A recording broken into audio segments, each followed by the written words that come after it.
E agora a gente fala de educação e segurança, que são dois temas muito importantes também e vêm sendo debatidos durante a pandemia. Aqui no Maranhão, por exemplo, as escolas militares no estado do Maranhão têm contabilizado resultados positivos para a educação, mesmo em meio à situação da pandemia, mas isso desde 2015, aí, com o aumento do número de escolas e também, consequentemente, o número de vagas ofertadas. Aqui no estúdio, eu converso agora com o secretário de Segurança do estado do Maranhão, Jefferson Portela. Muito bom dia, secretário.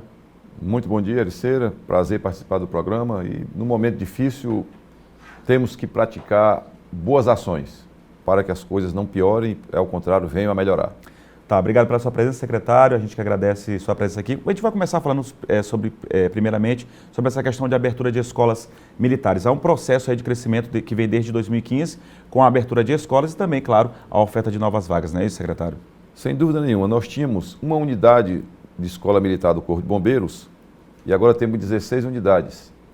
6 nas escolas militares da Polícia Militar, 3, e agora temos 6 escolas, importando em 13.434 novas vagas, ou seja, mais de 13 mil alunos incorporados à rede qualificada de educação, porque nas escolas militares é preciso entender isso. Às vezes algumas pessoas não entendem quando se fala em escola militar.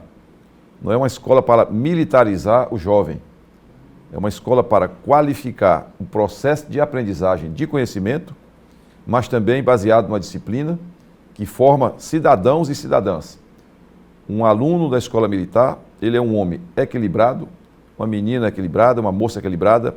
No futuro, a projeção deles tem perspectiva do ponto de vista profissional e do engajamento a partir da aquisição de conhecimento técnico no mercado de trabalho e na melhoria da sua condição de vida e da sua família.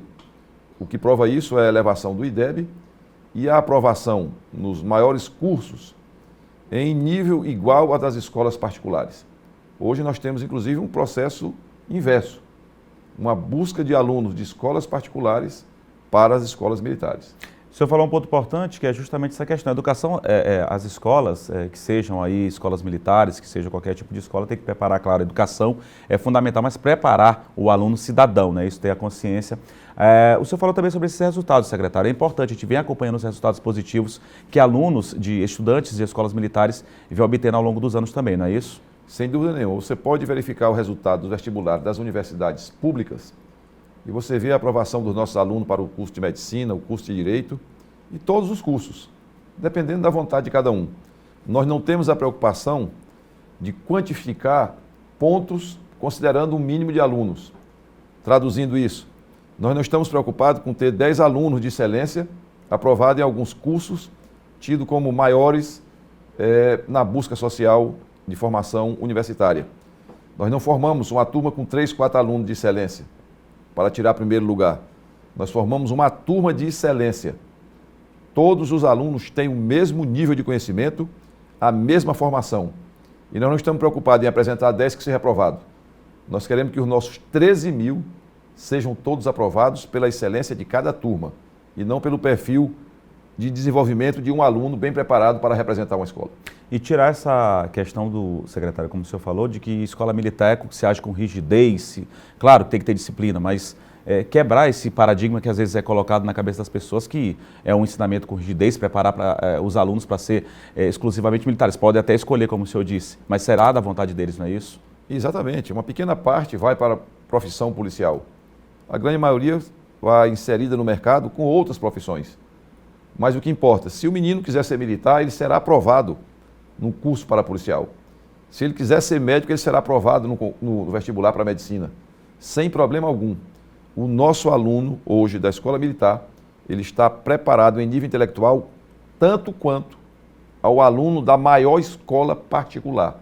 E como eu lhe disse, nós invertemos a lógica que foi invertida a partir de 1960, quando as escolas públicas perderam o porte e houve uma corrida para a escola particular.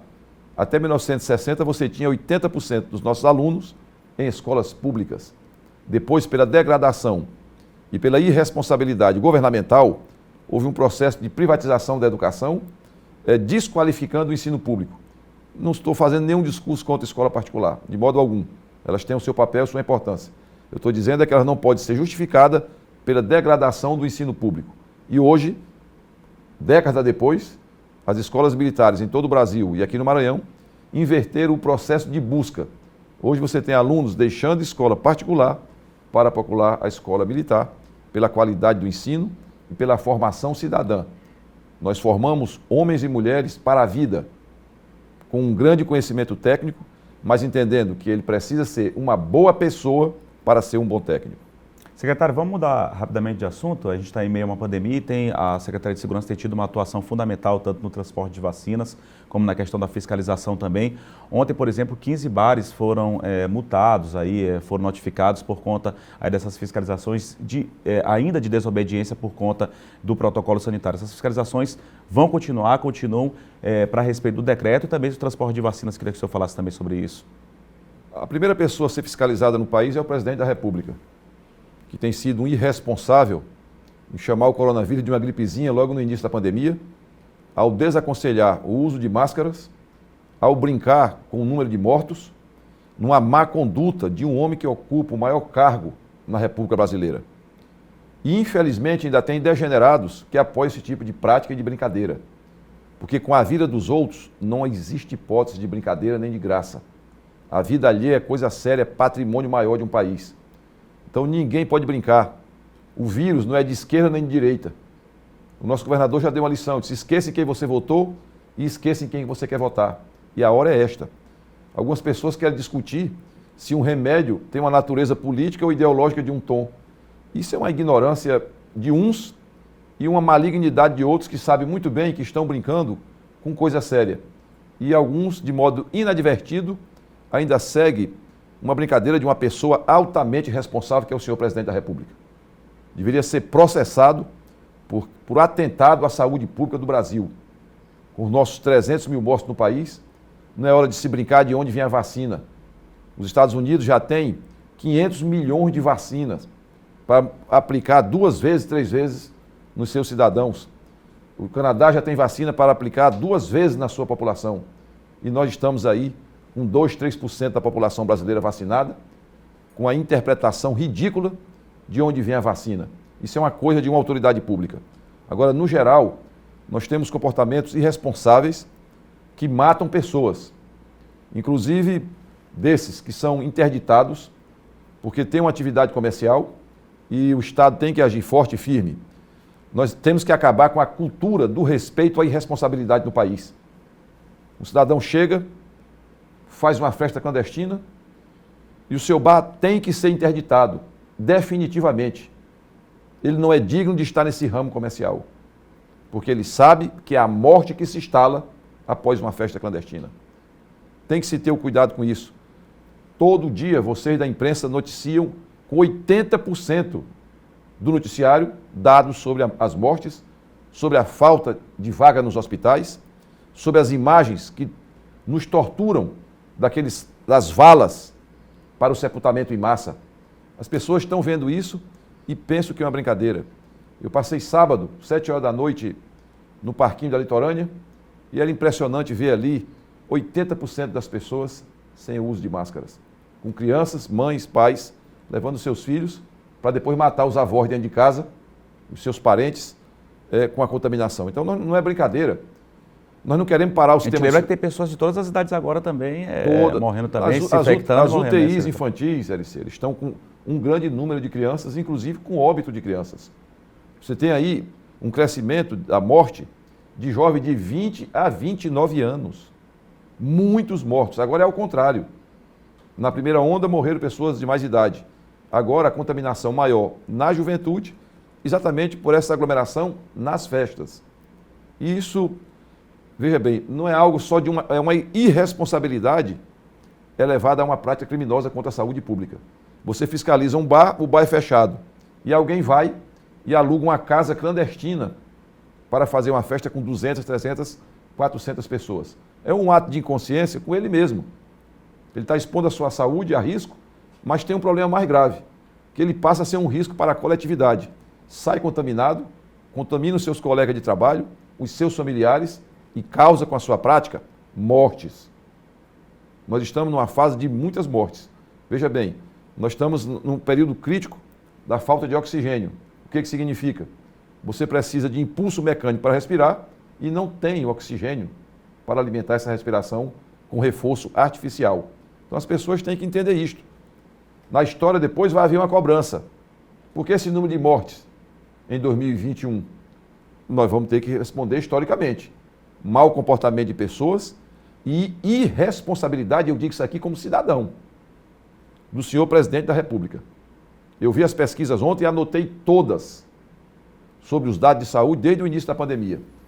E depois fui olhar no tempo o que este cidadão havia dito. E aqui não é questão de ser contra ou a favor. Eu tenho posição política clara. Mas não é disso. Não é disso que eu estou falando aqui. Eu estou falando de posição em defesa da coletividade. Saúde pública não tem lado A ou lado B.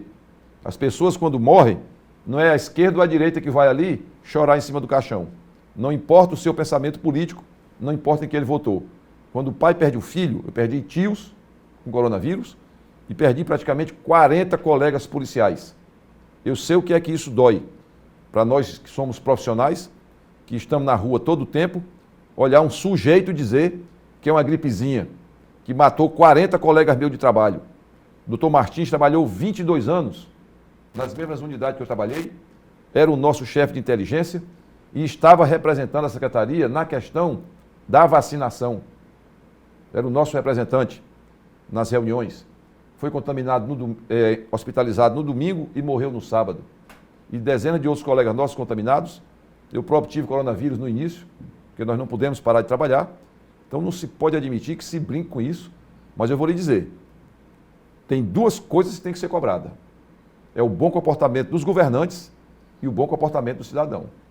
Não adianta ficar dando uma de paternalista, de querer que os órgãos públicos fiscalizem, quando o cidadão está indo clandestinamente para lugares de festas ilegais. Então, não é possível que o cidadão não saiba se reger na sua conduta quanto a uma contaminação que não é individual.